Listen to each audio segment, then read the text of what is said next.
Bapa kami yang ada di surga, urapi hamba-Mu ya Tuhan. Sehingga apa yang hamba-Mu katakan itu sesuai dengan apa yang Engkau kehendaki.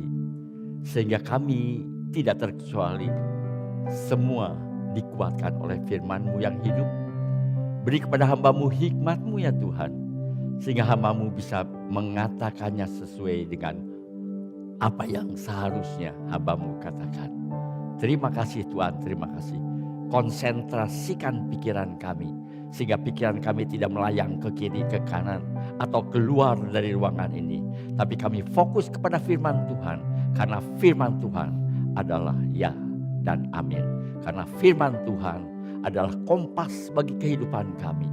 Yang mengarahkan kami ke jalan yang benar. Kepada pengertian yang benar. Terima kasih Tuhan, terima kasih, terima kasih. Kau berkati kami semua, baik yang berbicara maupun yang mendengar, semuanya diberkati oleh firman-Mu yang hidup. Dalam nama Yesus kami berdoa, kami mengucap syukur. Amin. Apa kabarnya saudara? Selamat pagi. Tema hari ini adalah Injil adalah kekuatan Allah. Injil adalah kekuatan Allah yang diambil dari Roma 1 ayat 16 sampai 17. Saya akan bacakan buat saudara. Sebab aku mempunyai keyakinan yang kokoh dalam Injil. Karena Injil adalah kekuatan Allah yang menyelamatkan setiap orang yang percaya. Pertama-tama orang Yahudi, tapi juga orang Yunani. Sebab di dalamnya nyata kebenaran Allah yang bertolak dari iman dan memimpin kepada iman. Seperti ada yang tertulis, orang benar akan hidup oleh iman. Orang benar akan hidup oleh iman. Saudara, pada abad ke-16 ada seorang tokoh reformasi yang bernama Martin Luther. Jadi pada waktu itu diadakan peringatan reformasi yang ke-500 tahun. Sudah 500 tahun kejadiannya saudara. Maka dicetak foto dari Martin Luther. Ternyata saudara, udah dicetak banyak, fotonya salah. Itu sih bukan foto Martin Luther. Karena Martin Luther adalah orang Jerman. Tapi foto yang ditampilkan orang kulit hitam saudara. Kok bisa salah gitu sih? Ternyata ada dua tokoh yang terkenal di dunia. Yang pertama bernama Martin Luther adalah tokoh reformasi gereja. Yang lainnya tokoh anti perbudakan di Amerika. Ya, tokoh ini pengaruhnya begitu besar sehingga kemudian tidak ada lagi perbudakan di Amerika. Bukan saja di Amerika, tetapi di negara-negara lain juga. Di dunia lain juga negara-negara menentang perbudakan. Mereka minta persamaan hak. Dan orang itu bernama Martin Luther King Junior. Oh, ketukar karena dua-duanya namanya Martin Luther, saudara. Ya, dua-duanya tokoh di dunia. Ya, Martin Luther King, orang kulit hitam. Dan kita selalu ingat, kalau ngomong tentang Martin Luther King, selalu ingat perkataannya yang terkenal adalah I have a dream. Saya telah bermimpi. Ya, saya bermimpi katanya. Saya melihat orang naik bis sekarang. Orang kulit putih duduk bersebelahan sama orang kulit hitam. Ya. Orang Chinese duduk bersebelahan sama orang India. Semua sama. Karena zaman dulu waktu itu. Kalau ada orang kulit putih di bis itu, maka orang kulit hitam tidak boleh masuk. Ya. Dan dia bermimpi, aku lihat. Di bis semua bermacam-macam bangsa, semua sama haknya. Ya, sama haknya.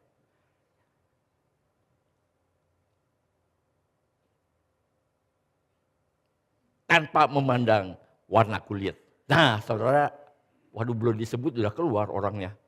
Ya, yang kiri, yang di sebelah kiri ini Martin Luther, Namanya yang satu lagi Martin Luther King. Kan beda pisan Pak, cuma namanya mirip. Ya, namanya mirip.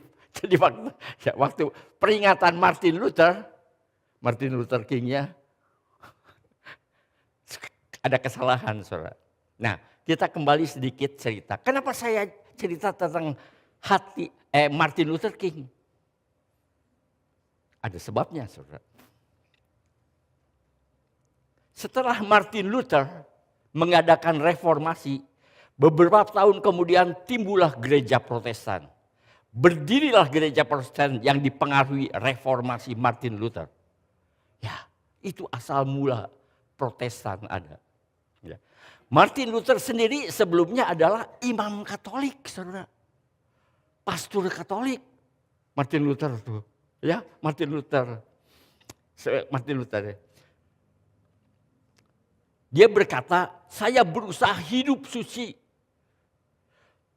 Tetapi setelah saya perhatikan, berpikir negatif pun itu sudah berdosa. Bangun tidur pun pikiran saya melayang-layang, itu sudah berdosa. Kalau begini terus-menerus bagaimana saya bisa berkenan di hati Tuhan? Oleh karena itu saudara, ia sering sekali masuk ke ruang pengakuan dosa. Karena di Katolik ada ruangan pengakuan dosa, ya. Mengaku dosa kepada imam yang lebih senior. Karena Martin Luther sadar akan kekudusan Allah. Makin dia belajar, makin dia tahu betapa kudusnya Allah. Betapa kudusnya, tidak ada cacat. Oleh karena itu sedikit dia merasa bersalah, dia langsung ngaku dosa.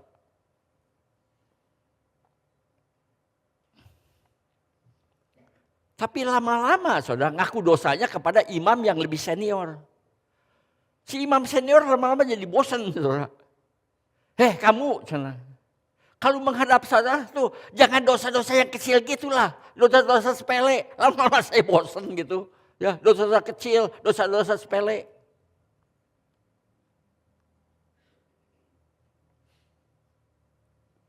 Hayo, katakan dosa-dosa serius lah.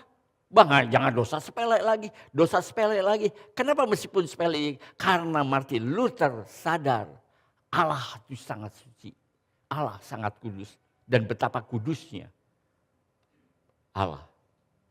Hati Martin Luther tidak ada kedamaian, saudara. Wah, kalau sampai gini apapun aku tidak bisa hidup suci.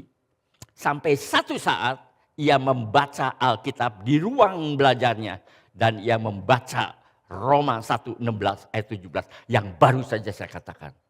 Ini yang merubah hidup dia. Pembenaran oleh iman. Iman kepada Yesus Kristus yang mati menebus dosa kita dan bangkit pada hari yang ketiga mengalahkan maut. Dikatakan di situ orang benar akan hidup oleh iman. Artinya bukan oleh perbuatan, saudara. Oleh iman. Kalau dia pengen hidup suci oleh perbuatan kan? Enggak.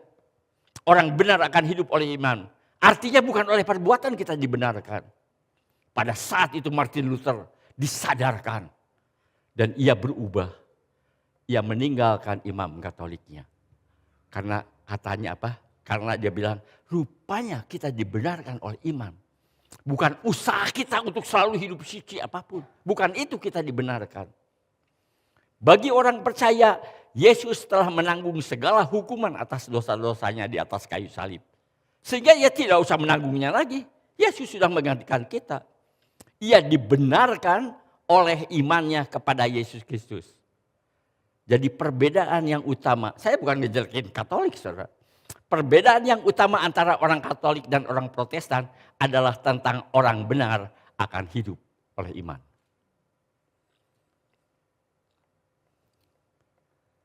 Tetapi orang Katolik berkata, orang benar tidak cukup hidup oleh iman, tapi harus ditambah dengan perbuatan baik.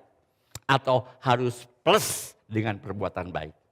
Tapi bagi orang Protestan, saudara, pada waktu kita beriman kepada Yesus, kita akan otomatis apa? Roh Kudus masuk ke dalam hati kita. Ya. Pada waktu beriman kepada Yesus, kita akan otomatis melakukan hal yang baik. Atau berusaha melakukan hal yang baik. Karena apa? Karena pada waktu Roh Kudus masuk ke dalam hati kita, maka Roh Kudus akan mendorong kita untuk melakukan perbuatan baik. Roh Kudus yang membuat kita berbuat baik, bukan usaha kita. Dan perbuatan baik kita pasti tidak ada motif untuk keuntungan kita, tidak ada. Itu perbedaannya. Jadi kalau kita percaya Yesus, Roh Kudus masuk dalam hati kita, dan Roh Kudus itu yang mendorong kita untuk melakukan hal yang baik. Jadi pada waktu kita melakukan hal baik, kita menganggap seperti faktor Roh Kudus itu tidak berperan. Sebenarnya Roh Kudus yang berperan dalam hidup kita pada waktu kita percaya Yesus sungguh-sungguh. Sebelum kita percaya Yesus, perbuatan baik kita selalu bermotifkan tujuannya untuk keuntungan kita. Salah satu intinya untuk supaya masuk ke sorga. Supaya Tuhan kesian, kita udah berusaha sekuat tenaga, jadi Tuhan akan memberikan sorga kepada kita. Tetapi setelah kita percaya Yesus, berbuat baik itu hanyalah untuk memuliakan Tuhan Yesus. Karena si kita tidak memikirkan sorga lagi. Tidak memikirkan sorga lagi. Firman Tuhan berkata, barang siapa percaya Yesus, ia tidak akan binasa. Artinya pasti masuk sorga, tidak masuk neraka. Betul nggak? Kan dia berkata di ayat yang di ayat yang paling terkenal. Barang siapa percaya Yesus, ia tidak akan binasa. Artinya ia tidak akan masuk neraka. Tidak menentukan, saudara. Melainkan beroleh hidup yang kekal. Beroleh hidup dalam kekekalan di sorga. Lihat, saudara. Dari situ sudah jelas.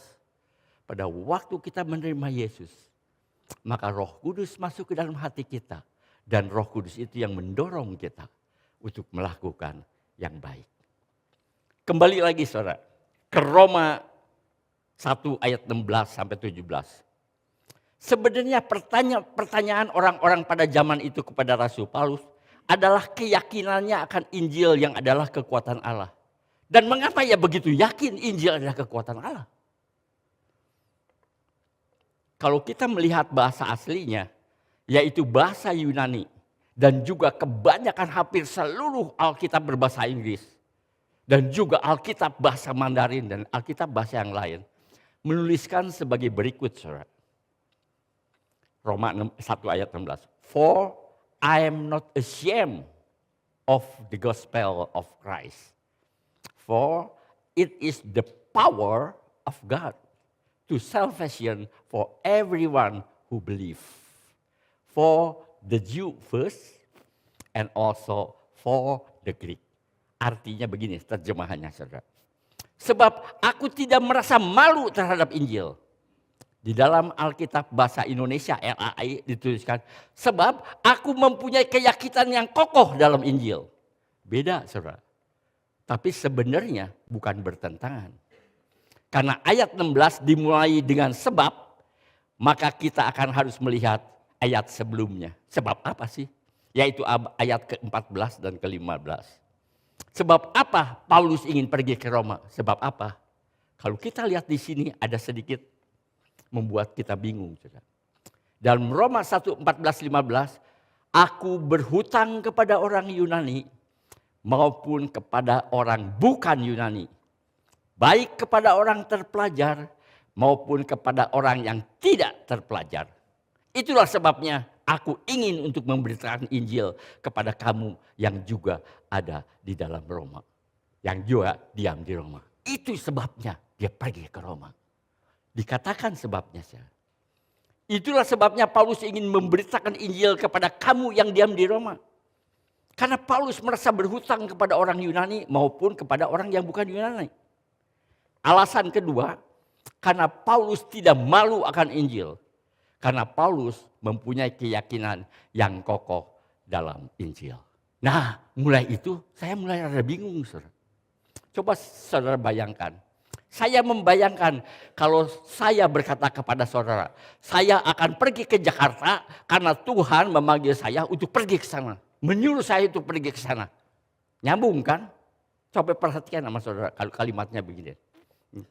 Kalau saya berkata, saya harus ke Jakarta untuk mengabarkan Injil karena saya tidak malu mengabarkan Injil. Kok kayaknya gak nyambung ya?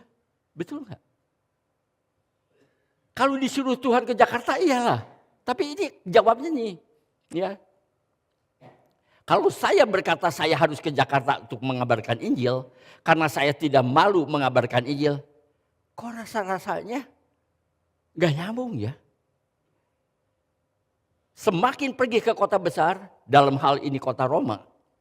Di mana berkumpul lebih banyak orang-orang yang pintar, peluang untuk malu lebih besar lagi. Karena kita tahu orang-orang Yunani, ahli-ahli filsafat yang tinggal di Roma ini menganggap Injil adalah suatu kebodohan. Kebodohan. Saya bertanya kepada saudara. Saudara jawab, ya, tapi jawab dalam hati saja. Supaya sebelah saudara tidak tahu. Saudara ya. Saudara jawab. Saudara pernah malu enggak terhadap Injil? Ya, dalam hati ada yang mahmud, ada yang enggak ya, dalam hati saudara. Atau saudara malu enggak karena saudara percaya Injil, saudara malu. Akibatnya saudara malu untuk mengabarkan Injil. Pertanyaannya, mengapa saya mengajukan pertanyaan-pertanyaan ini? Mengapa? Mengapa saya ajukan pertanyaan ini kepada saudara? Dalam Markus 8 ayat 38 dikatakan demikian. Sebab barang siapa malu karena aku, dan karena perkataanku di tengah-tengah angkatan yang tidak setia dan berdosa ini, anak manusia pun akan malu. Karena orang itu apabila ia datang kelak dalam kemuliaan Bapa, diiringi malaikat-malaikat kudus. Jadi Yesus memperingatkan. Artinya memang ada orang yang malu, saudara. Ya, memang ada orang yang malu terhadap Yesus. Memang ada orang yang malu terhadap perkataan-perkataan Yesus. Atau ada peluang dalam situasi tertentu. Orang malu mengakui Yesus. Orang takut mengakui Yesus. Bukankah Petrus menyangkal Yesus juga sampai 3 kali karena takut? Meskipun sebelumnya ia berkata dengan gagah, orang lain boleh meninggalkan kau, tapi aku tidak akan meninggalkan kau. Kemudian Petrus juga berkata, aku bersedia mati untuk engkau. Petrus mengatakan demikian karena apa? Karena pada waktu itu keadaannya aman-aman. Aman-aman saja. Bukan dalam keadaan bahaya. Kalau saya tanya di gereja, semua bilang aku tidak malu. Karena di gereja. Karena keadaan aman. Gimana kalau keadaan bahaya? Tapi dalam situasi bahaya, orang bisa berubah. Dan Petrus menyangkal Yesus. Bahkan berkatanya apa? Sambil sumpah, saya tidak kenal dia. Bayangkan saudara, kalau Petrus saja, murid utama berkata, aku tidak kenal Yesus. Bahkan disertai sumpah. Saya mulai pikir, terlebih kamu Lukas. Orang biasa aja, murid utama aja menyangkal. Ya, menyangkal. Suatu saat saudara, ada seorang pendeta tamu diundang untuk berkhotbah di suatu gereja. Jadi diundang. Ia tanya kepada salah satu pengerja di gereja itu pada waktu dia ke gereja itu. Di mana ya WC gereja? Di mana toilet gereja? Oh di sana Pak, di sana katanya. Oh di sana, ya. Dan ia pergi ke sana. Di dalam kamar mandi itu ada tulisan. Pada waktu dia masuk ke dalam kamar mandi itu, ya WC itu, ada tulisan. Dilarang buang sampah ke dalam kloset. Juga membalut wanita, oh iya, dilarang ya. Juga dilarang untuk memasukkan sandal, kaos kaki, sepatu. Menurut saudara apa? Masa larangan kayak gitu? Siapa yang mau masukin sepatu ke lubang toilet, betul gak? Ke lubang WC? Nggak mungkin. Si pendeta berpikir, mana ada sandal, kaos kaki dan sepatu anak dibuang ke dalam kloset? Mana ada? Sambil tersenyum dalam hatinya. Ayah why kata dia. Sekalian aja dilarang buang TV ke dalam kloset kata dia. Dalam hati dibuang TV kata. Tapi tiba-tiba dia jadi ngahulang saudara. Dia juga tersenyum lagi. Kamu yang bodoh. Mana mungkin buang TV ke dalam lubang kloset. TV kan gede. Lubang kloset kan kecil. Kira-kira kamu mah. Ngomong sendiri saudara. Ya ngomong sendiri. Pertanyaan saya gini. Mengapa sampai ditulis dilarang buang sandal, kaos kaki, dan sepatu anak ke dalam lubang? Karena ada peristiwa, saudara. Kloset mampet gara-gara pada waktu dibuka ada orang yang buang sandal, sepatu, dan kaos kaki. Betul. Kalau enggak akan ditulis itu, saudara. Manakah pikir sepatu dimasukin? Karena pada waktu mampet, waktu dibuka benar ada orang yang buang sepatu, saudara. Itulah sebabnya Yesus berkata, barang siapa malu akan aku, malu akan perkataanku, maka aku pun akan malu terhadap orang itu pada kedatanganku yang kedua kali. Kedua kali dalam kemuliaan. Saya pikir Yesus mengatakan tentang adanya orang yang malu akan aku, malu akan perkataanku, bukan tanpa sebab, saudara. Bukan tanpa alasan, karena memang ada orang yang malu akan Yesus. Memang ada orang yang malu akan perkataan-perkataannya. Makanya Yesus memperingati. Demikian juga Paulus menasihati Timotius, anak didiknya. Dalam 2 Timotius 2 ayat 15. Usahakanlah supaya engkau layak di hadapan Allah. Sebagai seorang pekerja, pelayan yang tidak usah malu. Yang tidak usah malu, jangan malu ya. Paulus sendiri berkata kepada anak didiknya, tidak usah malu. Yang berterus terang memberitakan perkataan kebenaran itu. Ya, terus terang katakan, jangan malu. Jadi bukan saja Yesus memberi peringatan tentang hal itu, merasa malu. Jadi bukan saja Yesus memberi peringatan tentang hal merasa malu itu, tapi Paulus juga memberi peringatan kepada Timotius, anak didiknya, agar jangan malu kamu. Saya mulai berpikir, saya yang mengerti. Itulah sebabnya Paulus berkata pada waktu ia akan pergi ke Roma, for I'm not ashamed of the gospel of Christ. Sebab aku tidak malu terhadap Injil ini. Karena apa, saudara? Artinya saat itu bukan ada, mungkin banyak orang yang merasa malu. Ya. Dalam bahasa Indonesia dikatakan, sebab aku mempunyai keyakinan yang kokoh dalam Injil. Jadi dari kata-kata Rasul Paulus ini, aku tidak malu terhadap Injil sebab aku mempunyai keyakinan yang teguh, keyakinan yang kokoh dalam Injil. Atau aku mempunyai keyakinan yang kokoh dalam Injil, karena itu aku tidak malu terhadap itu. Jadi nyambung, saudara. Nyambung. Jangan malu. Aku nggak akan sembunyi kalau ketemu si orang-orang filsafat itu. Aku mempunyai keyakinan kokoh dalam Injil. Rupanya pada zaman itu ada beberapa orang yang malu akan Injil. Karena mereka tidak memiliki keyakinan yang kokoh dalam Injil.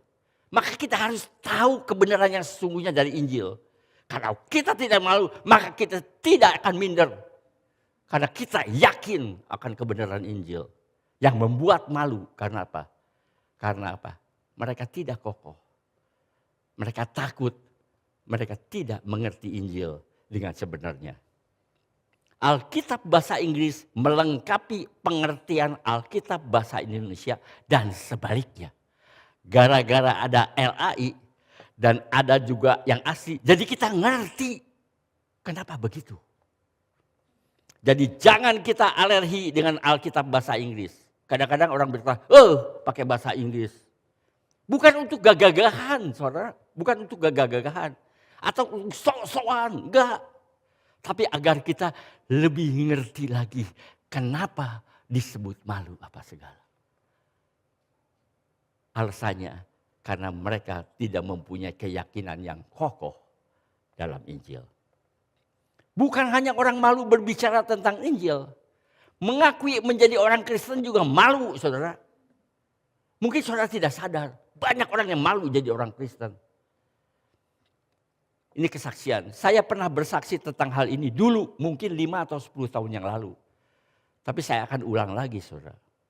Waktu itu ada rapat besar di proyek PDAM di Purwokerto. Saya 4 tahun kira-kira di Purwokerto. Ya, proyek PDAM. Ya.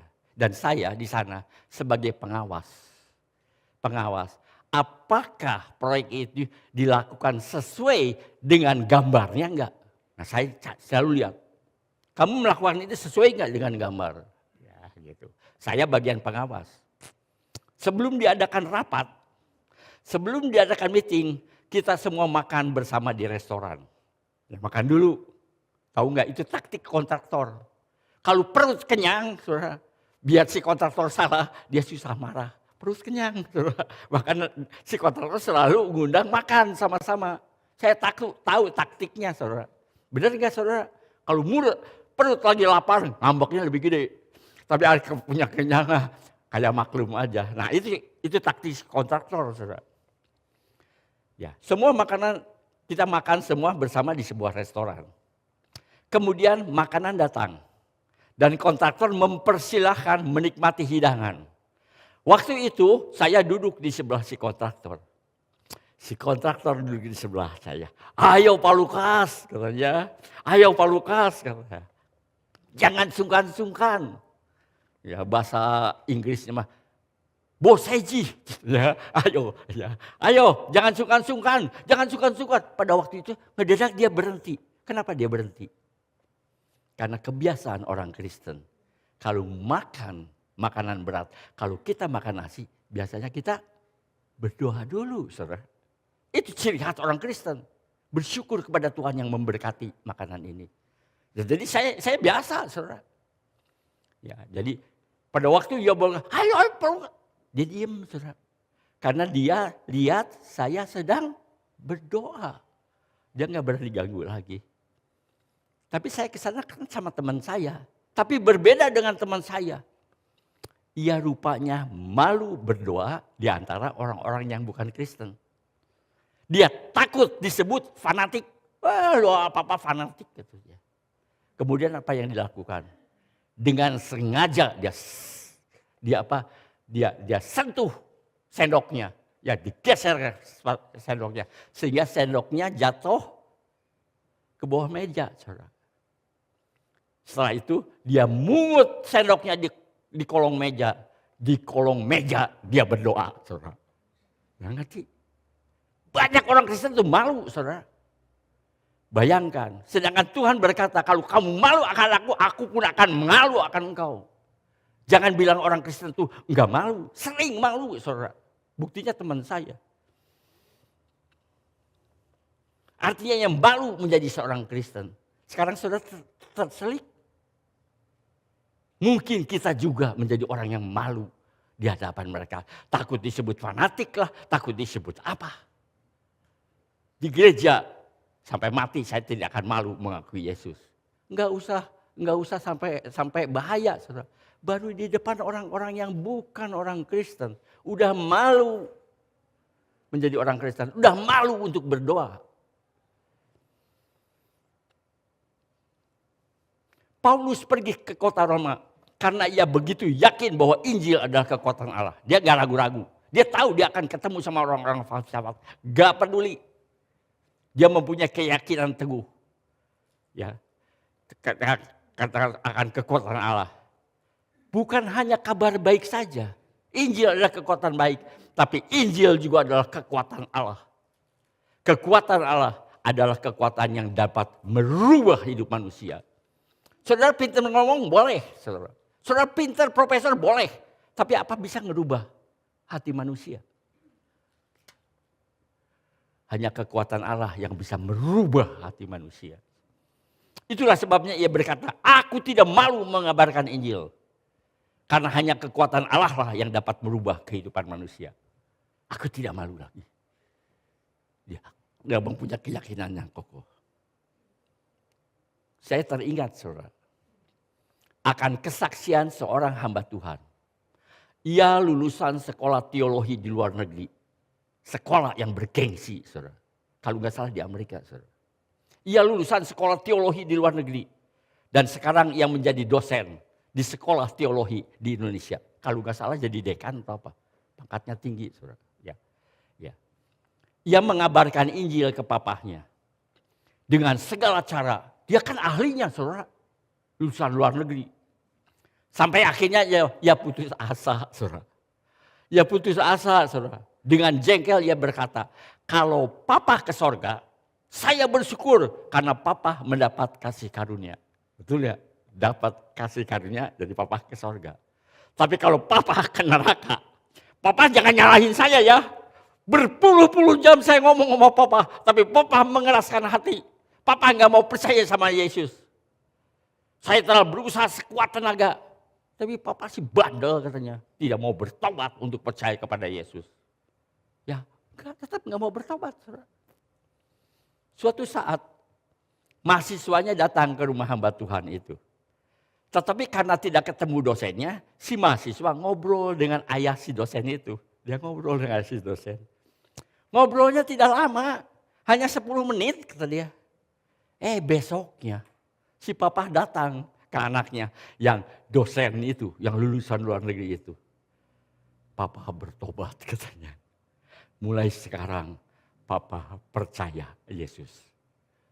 Jadi saudara, mengabarkan Injil itu bukan siapa yang mengabarkannya. Bukan karena dia pintar. Saudara. Mengabarkan Injil itu bukan cara menggambarkannya. Mengabarkannya. Oh karena dia ahli, dia bisa pakai ilustrasi macam-macam.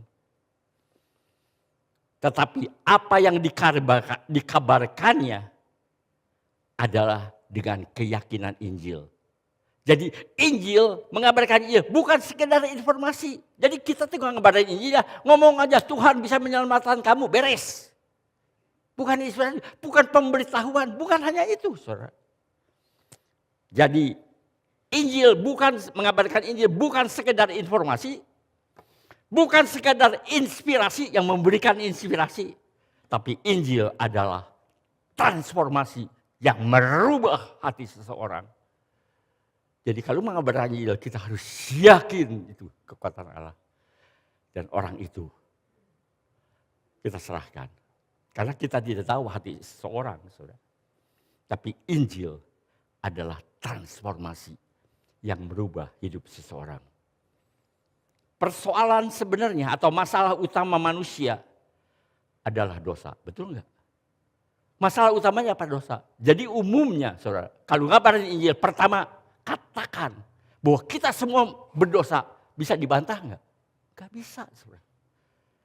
Bisa enggak? Ada yang berani bilang saya tidak berdosa. Enggak. Pertama berdosa. Setelah itu perhatikan yang benar. Berapa kali kamu hidup suci tapi ternyata kamu jatuh dosa. Kedua saudara. Kedua, saya udah berusaha tapi tidak bisa. Tetap aja hidup suci. Jadi katakan yang kepastian. Ya, kepastian kata. Karena apa? Karena manusia itu sudah terikat oleh dosa. Ya, maka Paulus berkata bahwa aku adalah manusia celaka. Aku sudah berusaha sekuat tenaga untuk berbuat tidak dosa. Tapi akhirnya saya berdosa lagi. Jadi dia perlu penolong. Jadi dia perlu kasih karunia. Bukan usaha kita, bukan perbuatan kita. Karena udah usahakan kita nggak sanggup. Rasul Paulus berkata, aku manusia celaka. Yang baik yang aku mau lakukan, tapi justru yang jahat yang aku lakukan. Aku benar-benar penjahat. Tapi puji Tuhan, Yesus yang memerdekakan dia. Puji Tuhan, Yesus memberi kasih karunia-Nya sehingga aku percaya dia. Jadi percaya itu karena kasih karunia Allah. Sehingga aku dimerdekakan dari kuasa dosa atau belenggu dosa. Dalam Roma 6 ayat 18. Kamu telah dimerdekakan dari dosa dan menjadi hamba kebenaran. Jadi jangan sepotong saudara. Oh saya sudah dimerdekakan dari dosa. Hanya sampai itu. Tidak saudara. Kita harus satu paket. Kita dimerdekakan dari dosa dan sekarang saya tadinya hamba dosa, sekarang hamba kebenaran. Siapa kebenaran kita semua tahu. Yesus yang adalah kebenaran.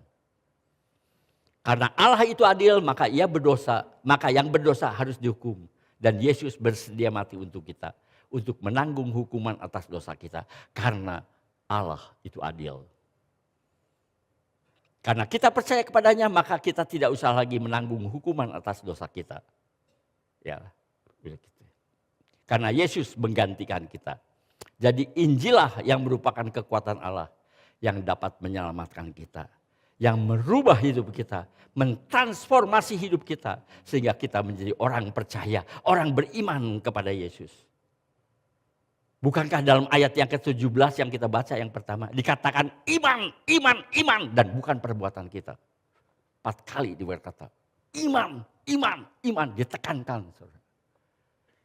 Karena kalau dalam perbuatan kita, kita pasti ujungnya gagal untuk hidup suci. Orang dunia berkata agama-agama lain untuk menerima keselamatan harus beginilah, harus begitulah. Banyak syaratnya, saudara. Tetapi orang Kristen, kata orang dunia, syaratnya kok begitu sempit. Mengapa disebut sempit? Jalan kepada keselamatan begitu sempit. Sempit itu artinya hanya iman. Begitu tidak ada iman, tidak berkenan. Itu begitu sempit ya. Coba yang lain mah ini itu keselamatan. Di dalam kekristenan hanya satu, saudara.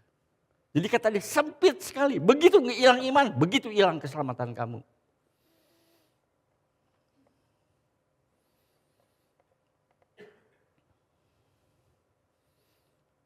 Percayalah kepada Yesus. Hanya itu saja, saudara. Begitu sempit jalannya. Percaya, nggak selamat. Hanya itu. Itu yang disebut sempit. Hanya percayalah kepada Yesus. Ada peristiwa. Kalau saya ingat cerita ini, saya selalu tersenyum, saudara.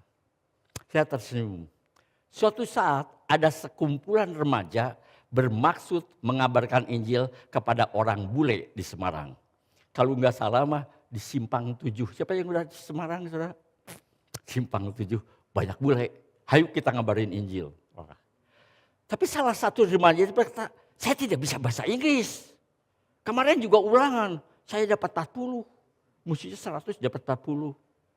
Tuh, yang rada bisa mah dia tuh. Dapat 60. Lebih-lebih si Johnny, paling pintar dia. Kalau nggak dapat 80, dapat 85. Iya, saya emang gak bisa bahasa Inggris. Tenang, kata si Johnny itu. Jangan, ya. Yang penting sih jumlahnya lebih dari 100. Kamu dapat berapa? 40. Kamu dapat berapa? 60. Kamu dapat berapa? 80. Jumlahnya semua lebih 100 kan? Artinya kalau kita rembuk semua, kita jadi bisa bahasa Inggris. Betul gak, saudara? Lu menang 20, sini 50. Kalau disatuin sama-sama, kan kita bisa bahasa Inggris. Kata dia, jangan takut, hayu. Jadi kalau kita sama-sama, kita pasti bisa ngomong bahasa Inggris. Karena saling tolong, saling bantu. Nah, setelah cukup ngobrol sama si bule, saatnya untuk mengabarkan Injil. Salah satu remaja bertanya, so kamu dulu ngomong, ya kamu dulu ngomong. Tapi nanti dulu, kalau dosa itu Inggrisnya apa sih? Karena dia tahu kalau mulai itu harus ngomong dulu dosa, saudara. Supaya kita tahu tidak ada seorang pun yang berdosa. Jadi kita butuh Yesus, betul nggak? Sudah melakukan yang gimana baiknya, ujungnya kita nggak bisa tuh, nggak berdosa. Jadi perlu Yesus, ya. Jadi perlu kasih karunia. Tapi kalau dosa, kalau bahasa Inggrisnya dosa nggak tahu, mereka ngomong naon kata dia. Kan startnya dari situ. Ternyata saudara ditanya, kamu nggak tahu. Coba si pinter tahu nggak dosa itu bahasa Inggrisnya? Nggak tahu kata dia, nggak tahu. Waduh, kalau nggak ada yang tahu sih katanya. Kalau kita tahu bahasa Inggrisnya dosa sih, kita pulang aja yuk. Apa saudara? Mereka pulang semua. Jadi mengabarkan Injil gagal. Karena apa? Tidak tahu dosa itu bahasa Inggrisnya apa. Nah pulang saudara. Saya kalau mendengar peristiwanya jadi tersenyum. Dan saya juga malah ingat selalu. Pertama, katakan tentang dosa. Mereka tidak bisa membantah. Katakan, kamu pernah nggak pengen hidup tidak berdosa? Akhirnya berdosa lagi. Jadi tidak mungkin dengan perbuatan kita. Katakan juga. Nah di situ baru kita bilang, kenal Yesus. Ada seorang penolong yang mau menggantikan kita. Saya tanya saudara, ada enggak nabi, ada enggak ada pendiri agama yang lain apapun mau menanggung dosa kita? Ya, bahasa Inggrisnya nehi. Waduh, tidak ada. Saudara, betul tidak?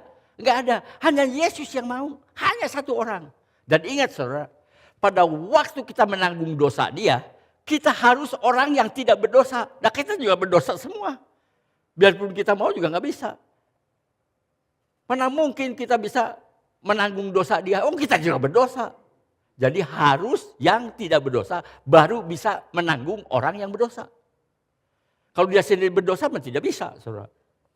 Ya. Kalau kita percaya Yesus, akibatnya kita diselamatkan. Kita juga sebenarnya jangan suka egois. Jangan hanya kita saja yang malu yang diselamatkan. Makanya kabarkan Injil, saudara. Supaya kita tidak jadi orang egois. Hanya pengen selamat sendiri. Ya, kabarkan Injil. Jadi jangan egois. Jangan malu untuk mengabarkan Injil. Demi keselamatan orang lain juga. Karena Injil lah satu-satunya kekuatan Allah. Jadi kabarkan Injil dong. Betul nggak? Ya, saudara Manggut. Ya, benar. Kabarkan Injil. Jangan malu, saudara. Kabarkan Injil. Karena kita juga diselamatkan oleh Injil. Amin. Kita masuk ke dalam doa. Bapa kami yang ada di surga. Janganlah kita malu. Janganlah merasa malu. Tapi sebelumnya kita harus mempunyai keyakinan yang kokoh akan Injil. Kalau kita tidak kokoh, kita akan menjadi orang yang minder, orang yang malu. Biarlah firman-Mu menegur kami. Biarlah kami membaca firman Tuhan dan merenungkannya. Sehingga kami makin mengerti Injil. Kami makin mengerti kekuatan Injil. Sehingga lewat itu kami akan mempunyai keyakinan yang teguh akan Injil. Hanya Injil lah satu-satunya yang dapat merubah hidup seseorang. Tanpa Injil, segala kepandaian perkataan kita, segala hebatnya kita ngomong, tidak akan berubah. Hanya keyakinan yang teguh akan Injil, itulah yang berubah hidup manusia. Terima kasih Tuhan, terima kasih. Oleh karena itu ya Tuhan, biarlah Kau meteraikan firman Tuhan ke dalam hati kami. Sehingga hidup kami dipuaskan, hidup kami dibenarkan. Karena kami yakin akan firman Tuhan. Yakin akan perkataan Yesus. Yakin akan Injil yang mengenalkan kami semua akan Yesus. Terima kasih Tuhan. Terima kasih. Kami akhiri ibadah ini dengan penuh rasa syukur hanya dalam satu nama, Yesus Kristus, Juru Selamat dan Penebus kami yang hidup. Dan sekarang kiranya berkat dari Allah Bapa, kasih karunia, damai sejahtera dan sukacita daripada Tuhan Yesus dan persekutuannya Roh Kudus menyertai saudara-saudara dari saat ini sampai Maranatha, kedatangan Tuhan Yesus yang kedua kali. Amin.